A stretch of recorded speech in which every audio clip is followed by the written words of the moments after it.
Hi everyone. So today, this is the first part of SAT Math Explained, and today we're going to focus on linear equations in one variable, which is under the algebra domain and on the SAT. So, what is a single variable equation? So, let's just break it down. A variable is a symbolic placeholder for a number that we do not know yet. Often you'll see like a number X or Y is usually used, but anything can show up on the SAT. It might be W, might be S, might be T. And they are usually represented by a symbol on or letter. And then an equation is just an expression that sets two sides equal to each other. So then a single variable equation is just an equation, so an expression with equal signs with a single variable. So an example of that, let's say it's 5x plus 4 equals 2. Right here, there's only a single variable, and there's an equation. And so, but sometimes it might seem that there's more than one variable. So it's like 5x plus 2 is equal to 2x plus 3. So right here, even though there's two variables technically, it's just about the same. It's the same type of variable. They're both x's, so it's still a single variable. So how can we manipulate single variable equations? So this although it won't show up on the SAT that much, it'll probably only like maximum 3 questions on the SAT. You're gonna need the skills that you use to manipulate the single variable equations for almost every single domain that you'll do. To manipulate, you are going to most of the time you need to just know how to isolate the variable. So what do you need to do? You just need to use additions and subtraction. Addition/subtraction. And then multiplication/division. So using just that addition, subtraction, multiplication, division, and yeah, just using that, you should be able to manipulate all single variable equations on the SAT. So there are other ways to manipulate, but for the single variable equation specifically and one variable, these are the only ones you're going to need. Like you could take the square root, exponent, stuff like that, but you won't need that for this. So basically the step for solving one of these is they're always going to show up in two ways. It's either they're going to give you an equation. They might give you an equation and then just ask you, it's either going to ask you to solve for the variable or maybe ask you to solve for an expression like find x plus 2. So you have to solve for x, then add 2, or you could actually just solve for x plus 2 in the equation. So that would be like 5 equals x plus 4. It won't be that. Yeah. So 5 equals x plus 4, and then solve for x. Solve for x. And then the other type that it's going to show up is a word problem. So in this one, they're going to give you I'll show you an example later, but they're just going to give you a word problem. You have to basically, from what you read, you have to come up with an equation, and then you have to solve for the x. And so it's the same thing. But for all of these, so what would be the steps? First thing, just combine like terms. Combine like terms. That's the first step always. Like terms. 2 is combine like terms. Then you want to isolate the variable. Isolate the variable. And remember, it can be any variable. It won't only be x or y. And then just the only 2 steps for solving these questions. Combine the like terms, isolate the variable, and then you're done. Okay, so yeah, so before we go over any example, I just want to point out, you have to, just like I said earlier, you have to just make sure and double check what the question is asking for, because sometimes you might just see one of those and you just go ahead and you want to just solve for the variable. But sometimes the question is going to ask like, find 2x, or find x plus 4. So then they're almost always, like based on my experience, always there will be the answer option, which is just the variable. And then that's to throw you off, but you're supposed to always read the question as many times as you need to make sure that you're getting it right. First thing, I just want to show some examples of the multiplication and subtraction, just to show you guys. So let's say you have x minus 4 equals 5. Then right here, to manipulate it, you can just add. These are very basic examples.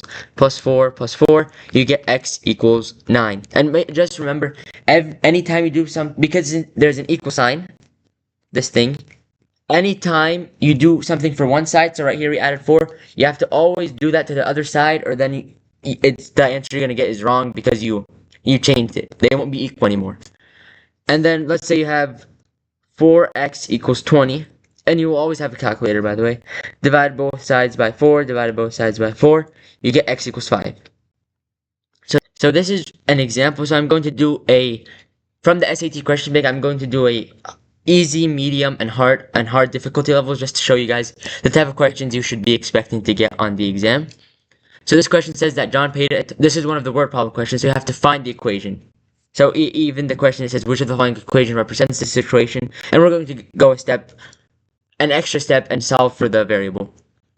So John paid a total of $165 for a microscope by making a down payment of $37 plus P monthly payments of $16 each. Which of the following equations represents this situation? So we know that the payments he made have to add up to 165.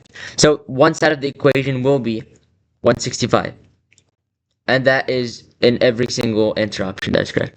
And then it's equal to, basically, he paid a down payment. So initially he paid 37. So just put 37 plus then a monthly. Every month he paid a certain amount.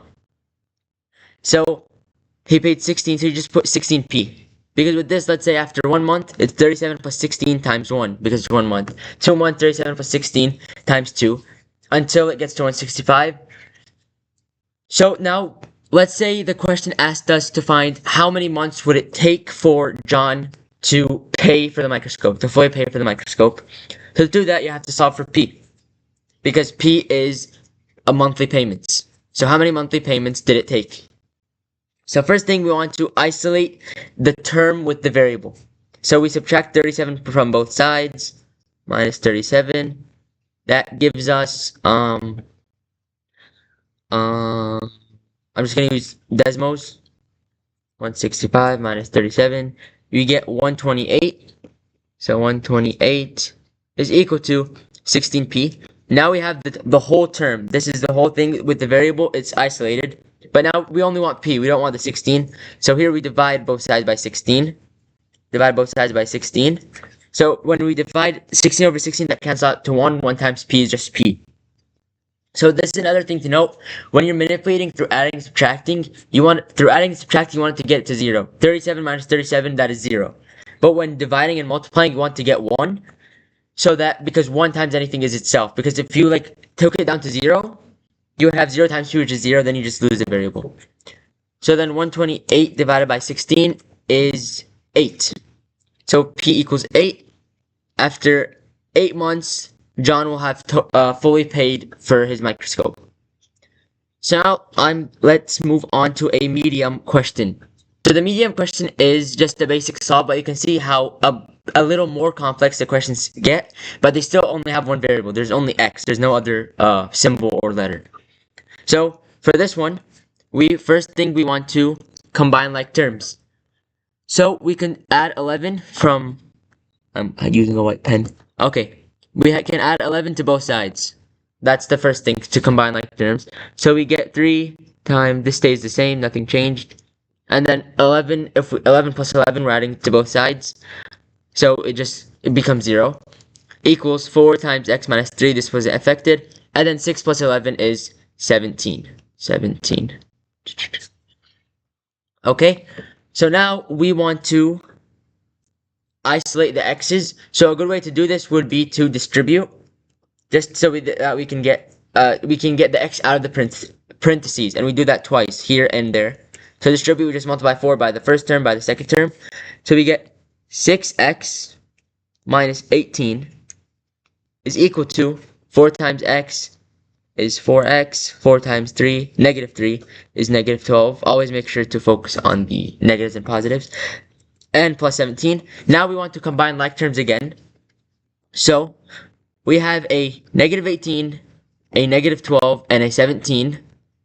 And then we have a 6x and 4x. These are together. And so then Okay, 6x minus 4x. We want to subtract from both sides. Minus 4x minus 4x. We get, so you want all the x on the left side, or you can do the other way, but I'm going to do this way. 4x minus 6x minus 4x, sorry, is 2x. Then you have 17 minus 12 is 5. 5, add 18 to both sides, plus 18 equals 23. Divide both sides by 2. Divided by 2. You get x equals 11.5. And that is option A. So yeah, it remains in the fraction for the answer option, so it's 23 over 2, and that would be answer option A. But you have, just like I said, you have to make sure what is it asking for. So we got x equals 23 over 2. That is correct, 23 over 2. But then you come back and you check the question. It says, what is the value of x minus 3? So you have to subtract 3 from x minus 2. So you could do this on a calculator. 23 over 2 minus 3, because x is equal to 23 over 2, minus 3 gives you 17 over 2. So then the correct answer would actually be B, not A. And on the SAT, there's always going to be an answer option that is just X to throw you off. So yeah, so the answer is B for this question. Now let's just move on to the final, a hard question from the SAT question bank. This is one of the questions from the hard section for this focus skill. So ask how many solutions is the equation 10 times 15x minus 9 equals negative 15 parentheses 6 minus 10x close parentheses have. So for linear equations, this is a linear equation. A solution either has one solution, like if you have two lines that equal to each other, you're either going to have one solution, 0 solutions, or infinity solutions. So if you have one solution, that just means you have two different lines. They're different lines. And then like on a graph, let's come over here. If you have a graph, if you have a line that goes like, any time you have a line that goes like this, and then any other line that goes like that or something, they're always going to intersect at one point if they're both linear. And that is unless there's 0 points, unless they're parallel. So let's say we have another graph. If they're parallel, they're both like have the same slope. So one of them is moving like this, the other one is moving the exact same way, but just it's a little up. And then so if they both move this way to infinity, to negative infinity, positive infinity, they're never going to intersect. So that's when you have 0. And then infinitely many is when it's the same line. So you have this one, and then you have this one. It's the same line, so that every single point is a solution. So for this one, we're just going to have to manipulate it to try and see if they're like two different solutions, if they have the same slope, or if it's infinity. So let's just start with this side. So let's start by distributing. So 10 times 15, x is 150x. Is 150x. 10 times 9, negative 90. That is equal to negative 15 times 6 is negative 90. Yeah, negative 90. And then negative 15 times negative 10x is plus 150x. So here you can see both sides. There is a negative 90, and plus 150x, plus 150x. So that shows that there's infinitely many solutions because they are the same line. So when you set them equal to each other, every single point is a solution. If I put x equals 1, x equals 2, x equals 3, and so on to infinity and negative infinity. So now we're just going to do one more hard question. So the final question we're going to do is another hard question, but this one is a word problem. So each side of a 30-sided polygon, so there's 30 sides total. So that's why you see each one is equal to 30. Has one of 3 lengths. The number of sides with length 8 centimeters is 5 times the number of sides n with length 3 centimeters. There are 6 sides with length 4 centimeters. So in other words, they're either going to be 8 centimeters, a length of 8 centimeters, 3 centimeters, or 4 centimeters, and they have to add to make 30 sides. So we know that there are 6 sides with length 4 centimeters. So let's just put 6. That is 6 of the sides is like that. Plus 6 sides with. Okay. And then the number of sides with length 8 centimeters is 5 times the number of sides n. So 8 centimeters is equal to 5n. So plus n is the number of, it says n with length 3 centimeters. So n is the number of sides with 3 centimeters. Plus it tells us that the number with 8 centimeters is 5 times the n. So we just put plus 5n. Plus 5n. And that has to equal the 30 sides, which is every single option has that. Equals 30. So then we just combine like terms, and we get 6 plus n plus 5n. You get 6 plus, here there's a coefficient of 1. So 1 plus 5, you get 6n equals 30. And it doesn't ask us to simplify because all the answers have 30 on this side. So the correct answer would be B. That's it for today's video about the focus scale linear equation in one variable. If you have any questions, please just let me know. Thanks for watching.